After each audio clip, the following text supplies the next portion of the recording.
Bismillahirrahmanirrahim. Assalamualaikum warahmatullahi wabarakatuh. Hai teman-teman, ketemu lagi sama Miss Maya. Sekarang kita lanjut yang part 2 ya. Di Rabu ini kita skip dulu SBDP-nya. Kita lanjut lagi yang kemarin IPS pahlawanku. Oke. Berdoa dulu sama-sama. 1 2 3. A'udzubillahi minasyaitonirrajim. Bismillahirrahmanirrahim. Raditu billahi rabba wa bil islami dina wa bi Muhammadin nabiyya wa rasulah.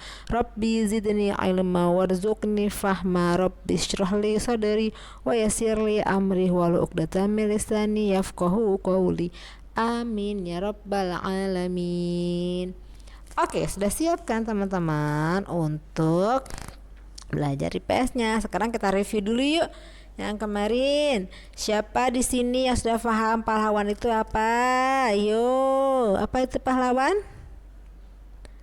Yo, nih kita lihat dulu. Pahlawan adalah seseorang yang berjasa dan berjuang untuk agama, bangsa, negara, dan keluarga. Yuk sekali lagi yuk. 1 2 3.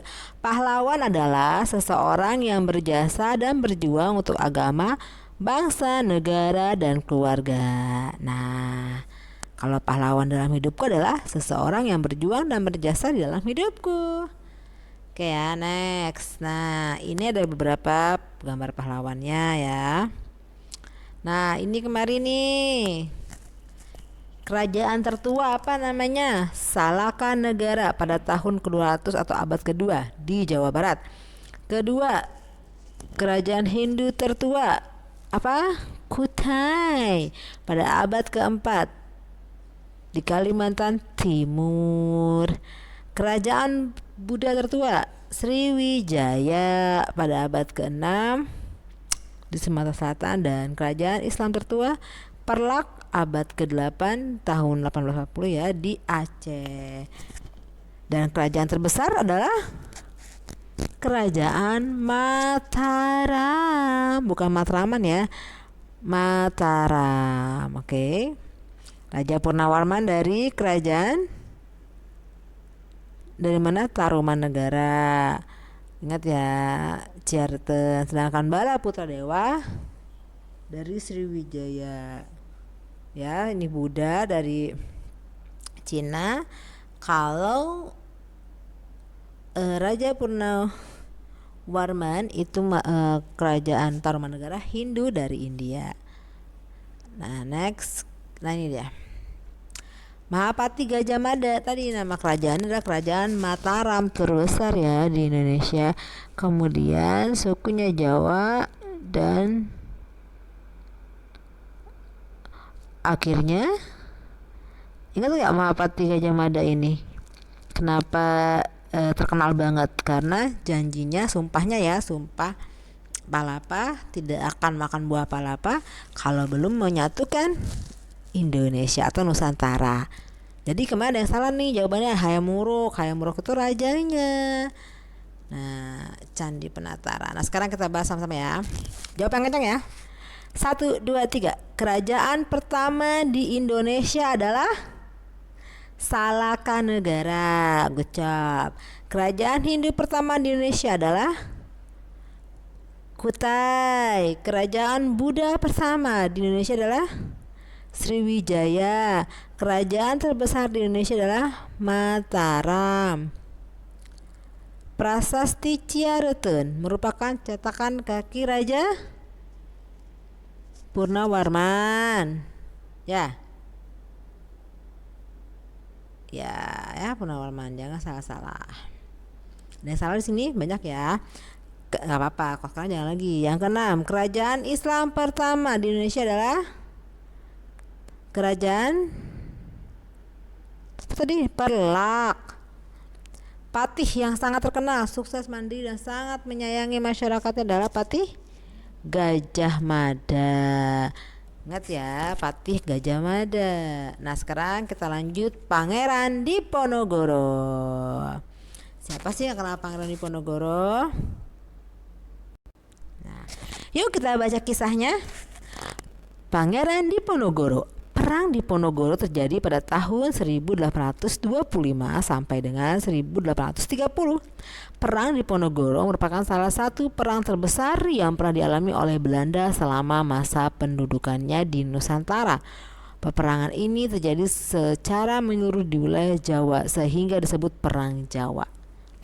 Nah, Pangeran Diponegoro ini sudah ke agama Islam ya, namanya aja Pangeran Diponegoro. Ada kampusnya namanya Undip, Universitas Diponegoro ya, itu diabadikan menjadi itu. Nah kemudian ingat nama Pangeran Diponegoro itu perangnya disebut Perang Jawa. Melawannya siapa? Belanda ya. Nah, berarti Pangeran Diponegoro ini pahlawan dan beliau juga adalah seorang tengku ya, seorang syekh, seorang ustadz. Pangeran Diponegoro ini bagus hafalannya, bagus ngajinya, sholatnya juga bagus. Nah, sekarang udah belajar ya Sultan Hasanuddin.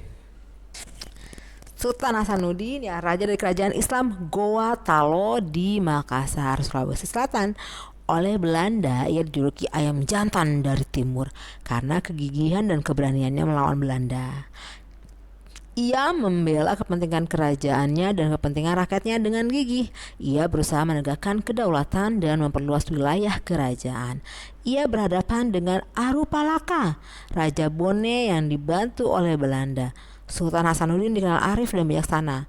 Beliau merasa sedih karena harus bertempur melawan keluarga sendiri. Arupalaka Latenri Tata Toerong sudah seperti saudara kandung sendiri. Sultan Hasanuddin mempertimbangkan bahwa pertumpahan darah di kalangan orang Makassar dan Bugis harus segera dihentikan. Sultan Hasanuddin berusaha menggabungkan kekuatan-kekuatan kerajaan kecil di sekitar kerajaan untuk melawan Belanda. Karena perjuangan jasanya, nama Sultan Hasanuddin diabadikan sebagai nama jalan dan universitas di Makassar, Sulawesi Selatan. Pemerintah bahkan menganugerahkan gelar pahlawan nasional kepada Sultan Hasanuddin. Setelah wafat, Sultan Hasanuddin dimakamkan di Kompleks Pemakaman Raja-Raja Goa di Sulawesi Selatan. Kompleks Pemakaman Raja-Raja merupakan peninggalan sejarah yang perlu dijaga kelestariannya. Kompleks pemakaman ini pun dijadikan objek pembelajaran sejarah bagi bangsa Indonesia. Ingat, Sultan Hasanuddin dari Makassar ya. Sedangkan Pangeran Diponegoro dari daerah Jawa, tanah Jawa. Beda, bajunya beda tuh, lihat tuh. Sultan Agung. Sekarang kita lanjut Sultan Agung. Nah, sekarang Sultan Agung, Sultan besar. Namanya Agung itu artinya besar ya. Sultan Agung adalah Sultan Islam juga. Sultan Agung. Tadi kan kita pertama Diponegoro Islam juga, Hasanuddin Islam juga. Sekarang Sultan Agung ya. Sultan Agung adalah salah satu raja terkenal yang hidup pada masa Islam. Beliau adalah Raja Mataram. Sultan Agung memerintah antara tahun 1613 sampai 1645. Di bawah kepemimpinannya, Mataram berkembang menjadi kerajaan terbesar di Jawa dan Nusantara pada saat itu. Selain dikenal gigih melawan Belanda, Sultan Agung juga diketahui sebagai budayawan. Sultan Agung memberi perhatian besar pada kebudayaan Mataram.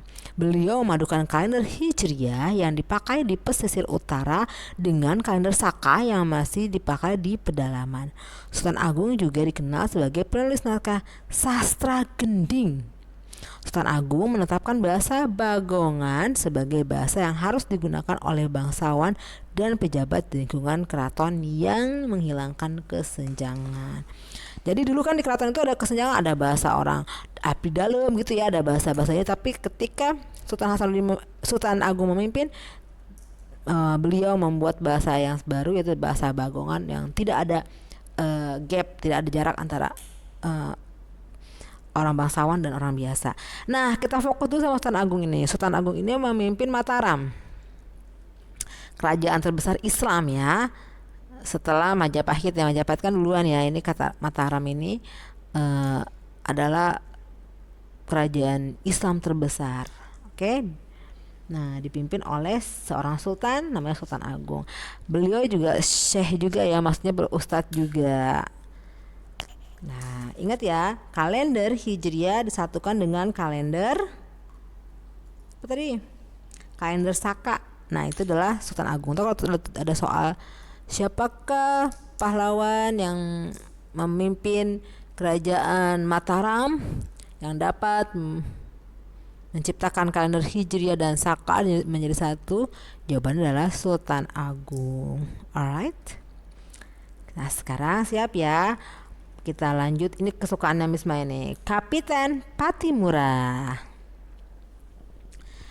Kapiten Patimura adalah pahlawan dari Maluku. Beliau lahir pada tanggal 8 Juni 1783 dan meninggal pada tanggal 16 Desember 1870. Patimura bangkit memimpin rakyat Maluku melawan kekejaman Belanda. Pihak Belanda menguasai perdagangan rempah-rempah di seluruh kepulauan Maluku. Rakyat diharuskan menjual hasil pertaniannya dengan sangat murah dan bahkan harus menyerahkan beberapa bahan pangan kepada Belanda. Pada tahun 1817, perlawanan rakyat Maluku yang dipimpin oleh Patimura berhasil merebut benteng Durstede di Saparua. Perlawanan Patimura meluas ke Ambon, Seram, dan tempat-tempat lainnya. Setelah berulang kali melawan pasukan Patimura, Belanda akhirnya menerima bantuan pasukan dari Jakarta. Keadaan mereka menjadi berbalik. Berdasarkan Belanda makin kuat dan rakyat Maluku terdesak. Akhirnya Patimura tertangkap Belanda. Pada tanggal 16 Desember 1817, Patimura menjalani hukuman mati di tiang gantung. Innalillahi wa inna ilaihi raji'un. Sudah banyak ya pahlawan-pahlawan kita yang gugur. Nah, teman-teman, Kapten Patimura di buku-buku ditulis nama aslinya adalah Thomas Matulesi. Padahal namanya adalah Ahmad Lusi.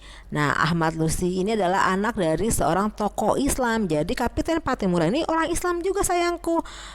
Dari keturunan kerajaan Islam juga. Jadi kalau ada yang bilang Kapten Patimura, orang apa? Orang Islam, namanya Ahmad Lusi. Namun beberapa buku menyatakan namanya Thomas Matulesi ya. Sebenarnya namanya Ahmad Lusi. Jadi Kapten Patimura adalah orang Muslim juga. Lanjut ya. Nama asli Ki Hajar Dewantara ini adalah tokoh yang bergerak di bidang pendidikan. Yuk kita baca yuk. Ki Hajar Dewantara. Nama asli Ki Hajar Dewantara adalah Raden Masurwardi Suryaningrat. Sekali lagi ya. Ini pasti banyak banget keluar soal-soal seperti ini. Nama asli Ki Hajar Dewantara adalah Raden Masurwardi Suryaningrat. Bukan Pak Wardi ya. Suwardi Suryaningrat. Beliau lahir di Yogyakarta pada tanggal 2 Mei 1889. Raden Masuwardi Suryaningrat menamatkan pendidikan dasar di Yogyakarta dan sempat melanjutkan pendidikannya di Stovia. Stovia adalah sekolah kedokteran di Jakarta yang didirikan khusus untuk orang Indonesia. Kemampuannya berbahasa Belanda digunakannya untuk menuliskan kritikan-kritikan terhadap pemerintah Belanda. Pada tanggal 3 Juli 1922, Ki Hajar Dewantara mendirikan perguruan taman siswa, yaitu sekolah nasional pertama bagi rakyat Indonesia. Taman siswa merupakan bentuk nyata perjuangan melawan penjajahan. Karena beliau yakin pendidikan akan membantu mencapai tujuan, yaitu kemerdekaan bangsa. Jasa Ki Hajar Dewantara sangatlah besar dalam dunia pendidikan. Beliau mendapat gelar Bapak Pendidikan Nasional. Dan tanggal lahirnya yaitu 2 Mei diperingati sebagai Hari Pendidikan Nasional. Ingat ya, kalau ada nanya, kapan hari pendidikan? Tanggal 2 Mei, setiap tanggal 2 Mei. Kenapa? Karena diambil dari tanggal lahirnya Bapak Pendidikan kita, yaitu Bapak Ki Hajar Dewantara. Nah ini Bung Tomo udah kita bahas kemarin di SBDP ya, tentang lagu apa tuh? Tentang lagu gugur bunga segala macam ya. Nah, sekarang mobil Bung Tomo, lihat nih. Merek mobilnya Opel Kapiten 1956, merek Jerman ya. Perjuangan Bung Tomo turut membakar semangat pemuda Indonesia untuk berjuang, karena itulah beliau pantas dijuluki pahlawan nasional. Untuk mengenang jasa Bung Tomo, ada beberapa barang milik Bung Tomo yang disimpan di Tugu Pahlawan, Surabaya. Salah satu peninggalan Bung Tomo adalah mobil. Mobil Bung Tomo berjenis Opel Kapiten. Mobil ini itu berwarna hitam dan menjadi koleksi museum Tugu Pahlawan di Surabaya. Penasaran ya, jadi pengen pergi ke sana Miss Maya. Nah, sekarang kita kenalan dulu sama Bung Tomo. Siapa sih Bung Tomo? Sutomo, yang lebih dikenal dengan sapaan akrab Bung Tomo, ingat ya nama aslinya Sutomo, adalah seorang pahlawan. Beliau terkenal karena perannya dalam membangkitkan semangat rakyat untuk menantang kembalinya penjajahan Belanda yang memboncengi tentara Nika. Perlawanan itu diakhiri dengan pertempuran 10 November 1945 yang hingga kini diperingati sebagai Hari Pahlawan. Ingat ya, gara-gara ada itu ya, pertempuran antara Bung Tomo dan melawan Belanda yang diboncengi tentara Nika. Bung Tomo adalah tokoh populer pada peristiwa pertempuran 10 November di Surabaya. Beliau merupakan pembakar semangat juang rakyat untuk bertempur sampai titik darah penghabisan. Beliau berjuang mempertahankan harga diri tanah air dan bangsa yang telah diproklamasikan pada tanggal 17 Agustus 1945. Berdasarkan teks, nah sekarang kita sudah membaca Bung Tomo sudah tadi ya. Bung Tomo namanya Sutomo karena ada perang yang sangat populer yang ngetop, maka dijadikan Hari Pahlawan, yaitu 10 November. Nah, terus ada Ki Hajar Dewantara, pahlawan pendidikan ya. Sekarang kita lihat lagi. Nah, ini dia Sultan Iskandar Muda dari daerah Provinsi Aceh ya. Sultan Iskandar Muda adalah sultan yang memimpin Kesultanan Aceh. Beliau berani melawan penjajah yang ingin menguasai perdagangan di Nusantara. Sultan Iskandar Muda membangun militer yang sangat kuat sehingga wilayah kekuasaannya makin luas. Sultan Iskandar Muda mengabdikan seluruh hidupnya bagi negara dan kebesaran bangsa. Beliau sangat peduli terhadap kesejahteraan rakyat Aceh. Bagaimana seluruh rakyat di Aceh menikmati kesejahteraan yang berkeadilan dan meraih kemerdekaan di bawah Negara Kesatuan Republik Indonesia. Luar biasa ya niatnya Sultan Iskandar Muda, sangat mulia agar gimana rakyatnya bisa menikmati kesejahteraan, berkeadilan juga ya. Nah, keren banget, makanya Aceh bersatu dengan Indonesia. Nah, Sultan Iskandar Muda ini mewakili pahlawan dari Aceh. Selain itu ada namanya Cut Nyadin, ada Tengku Umar. Teman-teman kalau pengen lihat ya, kemarin tuh guru-guru sudah membuat teater ya, teater tentang Cut Nyadin. Nah, teman-teman bisa lihat, nanti Miss Maya kirim linknya di grup ya. Boleh nih untuk nambah-nambah informasi pengetahuan tentang pahlawan-pahlawan yang ada di Indonesia. Selain Sultan Iskandar Muda dari Aceh, ada juga Cut Nyadin, Tengku Umar. Oke, nah sekarang kita masuklah kepada tugas. Tugas adalah buatlah video cerita tentang salah satu pahlawan dari pembahasan kita di tema 5. Kemudian dikumpulkan paling lambat 30 November 2020. Nah, video tersebut teman-teman boleh ambil dari Miss Maya ini bahannya, atau teman-teman boleh menambahkan lagi dari Google atau dari buku yang ada di Pesona Edu. Teman-teman buka, teman-teman tambahkan, teman-teman bercerita yang bagus, yang baik, karena nilainya adalah diambil dari gaya berceritanya, suara, percaya dirinya, dan isi kontennya ya. Teman-teman bercerita lagi ya. Paham teman-teman? Oke, semangat terus. Sekian dari Miss Maya. Wassalamualaikum warahmatullahi wabarakatuh. Subhanakallahumma wa bihamdika asyhadu an la ilaha illa anta astaghfiruka wa atubu ilaik. Bye-bye.